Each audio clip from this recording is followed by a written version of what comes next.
Human Rights Watch has accused Israel of committing war crimes by forcibly displacing more than 90% of Gaza's population. It's released evidence accusing Israel of deliberately targeting civilian infrastructure. The bombing has not stopped across Gaza, with strikes across the Strip. An Israeli drone attack killed at least 6 Palestinians in central Gaza at the Maghazi refugee camp. Families affected gathered at Al-Aqsa Hospital ahead of funeral processions. And the Israeli army has issued new threats on Lebanon's capital, calling on people to evacuate parts of Beirut's southern suburb.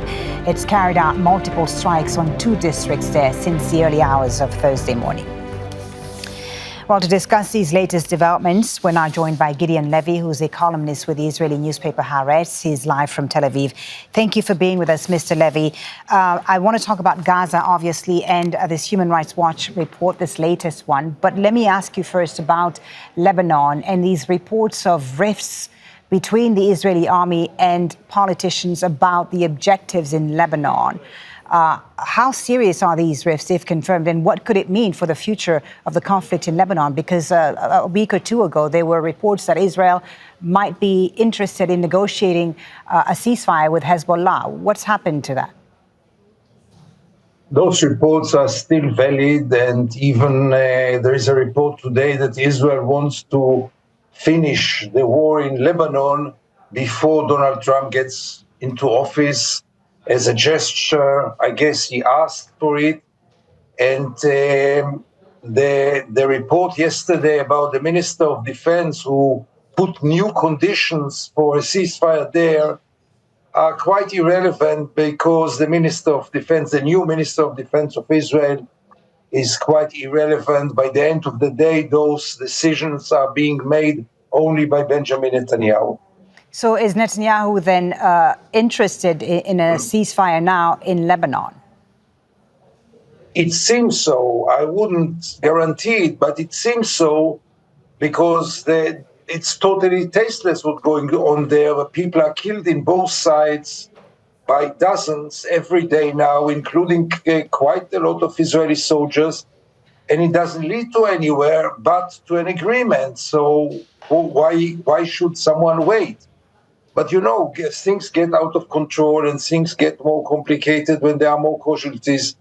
So I hope it will be concluded very soon, but there are no guarantees. I believe that Netanyahu would like to finish this front, unlikely Gaza, and this must be stressed. Okay. On Gaza, precisely, we've got this report now by Human Rights Watch, a latest one by Human Rights Watch, accusing Israel of committing crimes against humanity, forcibly displacing Palestinians. I just wanted to get a sense first of how this is being viewed and received in Israel. Does it resonate? Does it hit a nerve within Israeli society to be accused of such crimes? So you see, Polly, when your producer called me, I didn't even hear about this report, because in Israel, nobody, until this very moment, as far as I know, nobody even bothered to publish it. It will be published, for sure, in Haaretz, in my newspaper, but it shows you the entire attitude.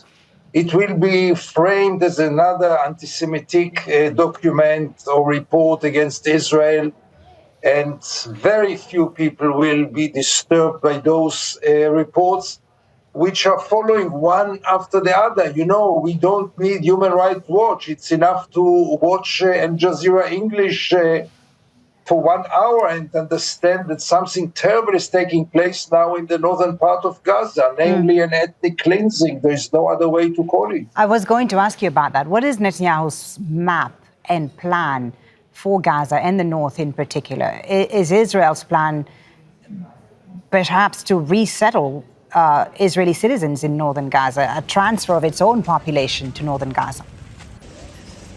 So there are very, very clear evidences that Israel has no intention to leave northern part of Gaza, and it does commit an ethnic cleansing in the northern part of the Gaza Strip. I would answer you by no about the plans to settle Jews there until I saw the nominations of a new American administration. And with this bunch of people, nobody would care and nobody would stop Israel to build settlements in northern Gaza. I mean, this gatekeeper is no longer valid after the January the 20th, when the new administration will get in. They are all devoted supporters of the settlement project. They are all devoted supporters of apartheid. And with this administration, Israel will be free even to settle in Gaza, yes. Thank you so much for talking to us. As always, good to hear the perspective there from Israel. Gideon Levy, columnist with the Israeli newspaper Haaretz. Thank you for your time. Thank you. Make sure to subscribe to our channel to get the latest news from Al Jazeera.